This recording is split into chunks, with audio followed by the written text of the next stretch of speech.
Hola y bienvenidos a este miércoles 23 de junio, a todos los papás nicaragüenses principalmente. Y como yo dije ayer, no sé si en todo Centroamérica también se celebra el Día de los Padres, el día 23. Lo sé que los nicaragüenses es hoy miércoles 23 festejan, así que a todos los pastores nicaragüenses que siempre comparten conmigo, Dios les conceda bendición hasta que sobreabunde. Bien, ayer hablamos sobre, la promesa que cumplió Ana, dejó a Samuel en cuidado del sacerdote y Samuel tendría que servir. No sé qué edad tendría Samuel, pero ya estaría como en los 4 o 5 años, me parece, ¿verdad? Y Ana, que cumplió aquella promesa, fue bendecida por el Señor. Y en el capítulo 2, en el capítulo 2, Ana canta, hay un cántico hermoso allí que Ana expresa su gratitud al Señor porque le había escuchado. Ahora bien, en los versos 12 del capítulo 2 en adelante, hablan del pecado de los hijos de Eli, que eran dos, Ofni y Fines. Aquí, déjame, aquí está Ofni y Fines, los dos hijos de Eli. Dice el verso 12, los hijos de Eli eran hombres impíos y no tenían conocimiento de Jehová. Y estaban en el ministerio de servir en el templo del Señor. Si usted puede leer los siguientes versículos, porque yo, acuérdese, esto no es un estudio bíblico, es un compartir cosas que debemos de saber. En el primer capítulo, ¿qué aprendimos? Que lo que le prometemos al Señor lo debemos de cumplir. Eso es suficiente. Eso es muy importante en la vida del cristiano. Lo que el cristiano promete tiene que cumplir porque eso agrada a Dios. Porque Dios ha prometido y ha cumplido y seguirá prometiendo y seguirá cumpliendo. Y Él quiere hombres y mujeres que sepan sostener lo que han prometido y cumplirlo. Eso es importante. ¿Ok? Si va a tomar cosas, agarre esto. Yo tengo que ser un hombre de palabra, una mujer de palabra. Que lo que dije que voy a hacer, y cuanto más al Señor, lo debo de cumplir. Ahora bien, el caso en estos versículos que hay que usted puede leer, va a ver la vida de estos dos hijos que eran parte del ministerio en aquel tiempo en Israel. Andaban impíamente y ahí pueden ver todas las cosas que hacían. Había cierta regulación en cuanto a los sacrificios y en cuanto a las porciones que eran de los sacerdotes. Dios permitía ciertas porciones que se llevaban al sacrificio que los sacerdotes tomaran.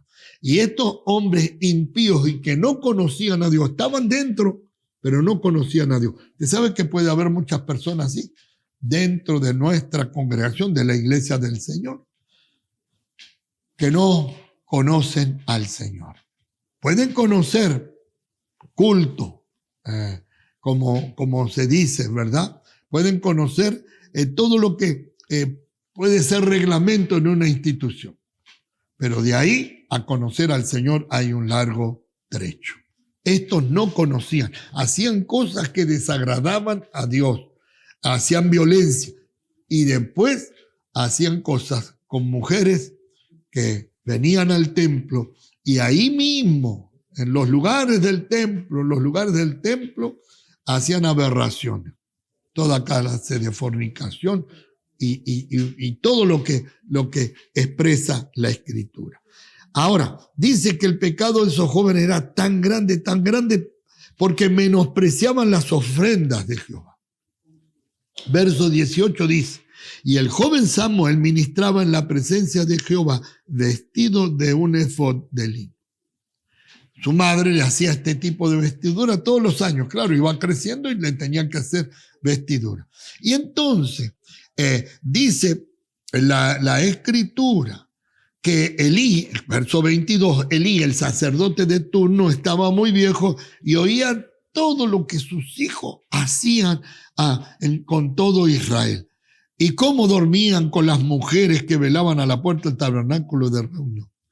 Y él les dijo, ¿por qué hacéis cosas semejantes? Porque yo oigo de todo este pueblo vuestros malos procederes. Pero la Escritura dice que les decía, pero no tomaba las cosas como deben de ser. No los reprendía como deben de ser. Estaba viejo, le faltaba la vista, pasaban muchas cosas que él no podía ver. Pero lo que decía el pueblo, los rumores que decían el pueblo, él no los tomaba como tenían que ser y no ponía, ¿verdad?, reglas o castigo o disciplina a aquellos dos jóvenes que estaban dentro del templo, ¿verdad?, haciendo cosas que no agradaban al Señor. Y el joven Samuel iba creciendo y era acepto delante de Dios y delante de los hombres. Este niño, este muchacho, ya era un joven, ya habían crecido, puede ser que hayan pasado varios años. Hacía las cosas con buen orden y servía verdaderamente al Señor, y el pueblo lo iba teniendo en gran estima, en gran estima. Todas estas cosas que suceden en el capítulo 2 son dignos de que nosotros pongamos nuestros ojos, porque no podemos servir al Señor livianamente. Los que estamos en lo que es el servicio directo al Señor, aunque todos nosotros desde que llegamos a Cristo, desde que entregamos nuestra vida a Cristo, desde que nos rendimos a Cristo, obedecemos la palabra, dejamos que el Espíritu Santo de Dios, aleluya, nos guíe, tenemos que saber que Dios requiere de nosotros santidad, sin la cual, dice la Escritura, nadie verá al Señor. Día tras día, el poder de la palabra, el Espíritu Santo tiene que hacernos ver que Dios, aleluya, es santo y que todo lo que hay alrededor, aleluya, del ministerio también tiene que ser tomado de esa misma forma.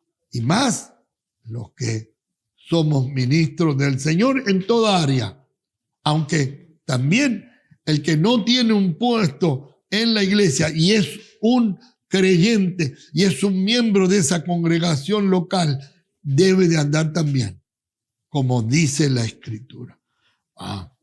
Dice Pablo, ¿verdad?, que aquel que dice que está en Cristo, que vive Cristo en él, que tiene a Cristo, debe de andar como Jesús anduvo.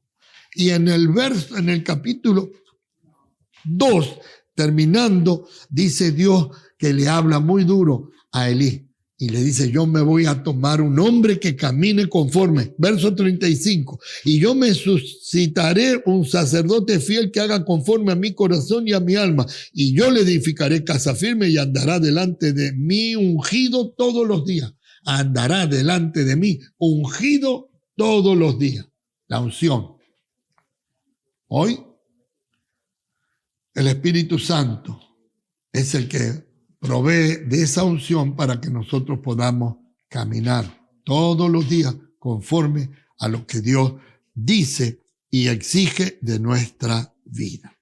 Hay una respuesta muy dura contra la descendencia de Elí. Antes el sacerdocio era por la propia descendencia, pero sucede algo, capítulo 3, ¿verdad?, donde dice la Escritura así: y el joven Samuel ministraba a Jehová en presencia de Elí, y la palabra de Jehová escaseaba en aquellos días. No había visión con frecuencia. Acuérdense, el sacerdote, dice la Escritura, que había envejecido, sus ojos no estaban claros, no podía ver, pero dice que no había visión, escaseaba la palabra del Señor. Pablo dice que la palabra del Señor abunde en vosotros. Abunde en vosotros. Cuánta necesidad tengo, cuánta necesidad tenemos de que la palabra del Señor abunde. que podamos decir, como dice David en el Salmo 23, mi copa está rebosando. En el capítulo 3 vamos a ver cómo Dios llama a Samuel. Acuérdense, dice que la palabra de Dios escaseaba y no había visión frecuente. Pero algo sucede en el capítulo 3 que quiero, si Dios nos da la oportunidad, poder compartir algunas cosas para poder nosotros seguir aprendiendo de las cosas que fueron escritas. Debemos de andar, capítulo 2, rectamente. Debemos de andar sabiendo de que Dios está mirando nuestro proceder. Y tenemos que caminar conforme a lo que Dios agrada, le agrada a Dios. El Señor Adonai te bendiga y te guarde. El Señor Adonai haga resplandecer su rostro sobre ti, ponga en ti su misericordia. El Señor Adonai alce su rostro sobre ti, ponga en ti shalom, bendiciones hasta que sobreabunde.